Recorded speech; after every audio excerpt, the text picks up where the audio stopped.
Thank you, everybody who's liked and subscribed. 200 subscribers. And what a feeling it is to build this community and have everybody here. I just appreciate all of you and taking the time to watch these videos and subscribe is just a wonderful thing and such a huge blessing. So thank you so much. As far as milestones go, this reminds me of some of the milestones that I've gone through in my life, in my sobriety. Going through sobriety has been life changing, especially that first year of being sober.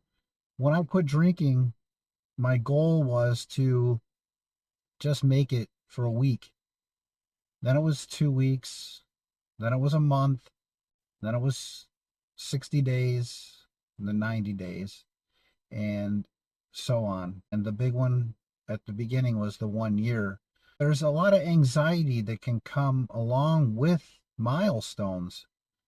And I don't know if that's true for you, but for me, when I got to these milestones, I got a little bit anxious, especially the 1 year. A little bit in the 30 and 60 days and 90 days, a little bit more in the 6 months, but especially that 1 year and 2 years, I felt like I needed to kind of recalibrate my feeling. So, how do milestones impact your life and your sobriety? Number one, anxiety comes along with milestones.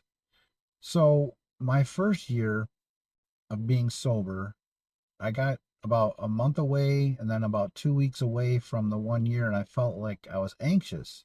And I wasn't really sure why, but I gave it some thought and I decided, I'm going to go to therapy again. It had been since about my 6 month mark of being sober that I finished up therapy. So I hadn't been in it for about 6 months, but I thought, I could reach out to my therapist, get in and see him and bounce off some ideas that I might have about this milestone. Typically, as a drinker, I really didn't like celebrations. I was not into it. They made me anxious, especially when there was going to be a lot of people involved. I felt like there was really no purpose in celebrating, and I just didn't really like it. Birthdays, my own birthday, other people's birthdays, graduations, celebrations in general. I just didn't feel comfortable like being around people. So that factored into my anti-celebration feeling. As I talked to my therapist and as I came to a determination about what I wanted to do for my 1 year, I really just decided that I feel like celebrating me is important. And I felt like that whole first year I got to experience celebrating other people's birthdays as well as a non-drinker, and I really started to focus in on the benefits of celebrating. Life is difficult, life can be hard, and life can be not a lot of fun sometimes, right? And so that was me as a drinker.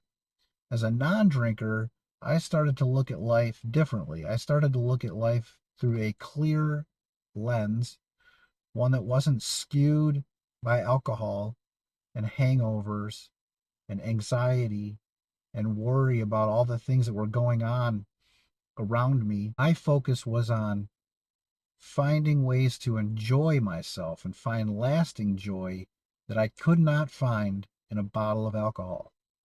And so that's what I set out to do. And so when I got to that close to that 1 year and I was talking to my therapist and I was heading home and I was spending that next week thinking about it, I thought, I can really take this opportunity to give myself a pat on the back. Say, good job, you did this. And so that's kind of what I did. I told my wife, I think I want to just have a little bit of a celebration. Nothing big, nothing huge or glamorous or anything like that. And I'm not going to go on a vacation or anything like that for it. But I would like to do something. And I don't know what it is. But it was nice because we got to that and I let her know how I felt. And I got to that day and she gave me a gift. and a card, and we celebrated with a bottle of NA sangria, and it wasn't very good. We both thought it was gross. I don't even think we finished it, but we had it. I had it, and I celebrated that up. I celebrated that day with her, and it was nice, and was I felt like it was important to do that. I got a card as well, a little letter from one of my daughters, and it said how proud of me that she is, that I've made it to 1 year sober, that I've become a different person, a better version of myself, and that she took notice of it. And I wasn't expecting that from her. I don't know if my wife asked her or told her about that was coming up or not, but it doesn't matter, because the fact of the matter is that she acknowledged it, and I wasn't expecting it. I didn't necessarily need it, but it was nice. It was one of those moments where it was like gratifying to and fulfilling, and kind of confirmed to me that the people around me notice where I am and what I'm going through, and what I've kind of sacrificed even, and what I've um, gained in my sobriety. That was just number one, the anxiety that came along with the milestones.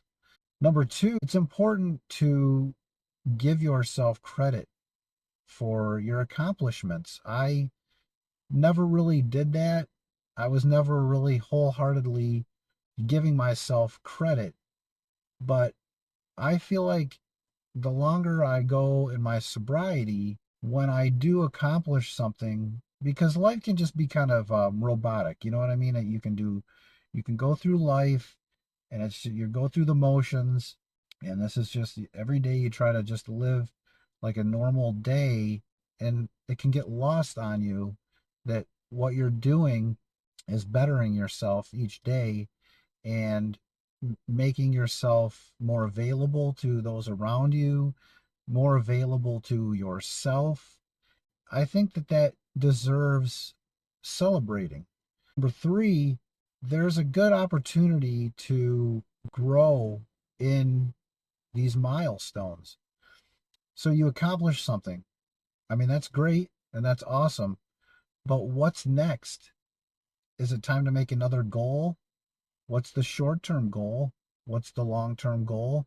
Those kinds of things. Like it in particular, right now, I'm doing a sober challenge that's called, it's the Burr months. So September, October, November, December.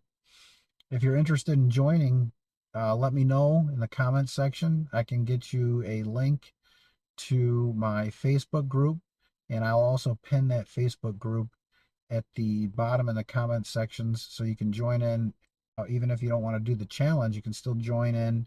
And it's a community of like minded people that are trying to get alcohol free, trying to live life as a sober person, trying to gain better clarity, and live life to the fullest. That's what that group is there for. Number four, there are challenges in life that are difficult. And when we look at these milestones as opportunities rather than not good situations, situations where you may start to question, can I go back to drinking? Is there any chance that I can be just like a regular drinker? Because if you're like me, you you drink a lot, and you were never really drinking one or two. You were drinking a lot, and that's just how it was, especially for me. But if you get to these milestones and you start to question, should I go back to drinking? These milestones can kind of give you an opportunity to say, I recognize that it's possible that I could moderate. It's possible that I could just be a regular drinker. But when I looked at that and I internalized that situation, what I've learned about alcohol is that it's a carcinogen. So no amount of alcohol is good for you. It's linked to many different cancers. It's linked to many different health issues. I mean, waking up each day with hangovers, from the night before, at a very minimum, it makes you nauseate, can give you acid reflux, can make you tired and give you headaches and all kinds of things. What I started to think is, yes, I could go back to drinking. I could try it, but why bother? I'm better off without alcohol. At this point, there's no fear of missing out. There's no FOMO. It's just I look at that situation and I watch people that are drinking and I think, they're not where I am now. They're where I was 5 years ago. So I'm going on 4.5 years now. I look at these milestones as an opportunity to grow, grow in my life, grow in my sobriety, make a goal for another milestone. I don't have another one coming up for sobriety till year 5, and that's in April, but it doesn't really matter. I reached a goal. I'm trying to build this YouTube channel. So I'm not going just for subscribers. I'm going for quality content, things that people want to see, things that people can relate to, maybe find joy in, maybe find relatable stories too, and try to help people in their life and their sobriety. That's what I'm doing this for. And I'm doing this for God's glory. And these milestones give me an opportunity to thank God, to look above and just say, I'm doing this for God's kingdom. I'm doing this for God's glory. Everything that I'm doing for God. And I reach these milestones and I celebrate myself, or I celebrate with people their milestones, their big days. And it's gratifying to be in a situation where, had I not quit drinking, I may have not felt this way about celebrating and about milestones and that kind of thing and accomplishments. So it's a blessing. That's just where I am with it. So where are you with it? I can't wait to hear your stories. Let me know in the comment sections below. Come on over and join me at Sobriety in the Storm. That's my private Facebook group. Hope to see you there.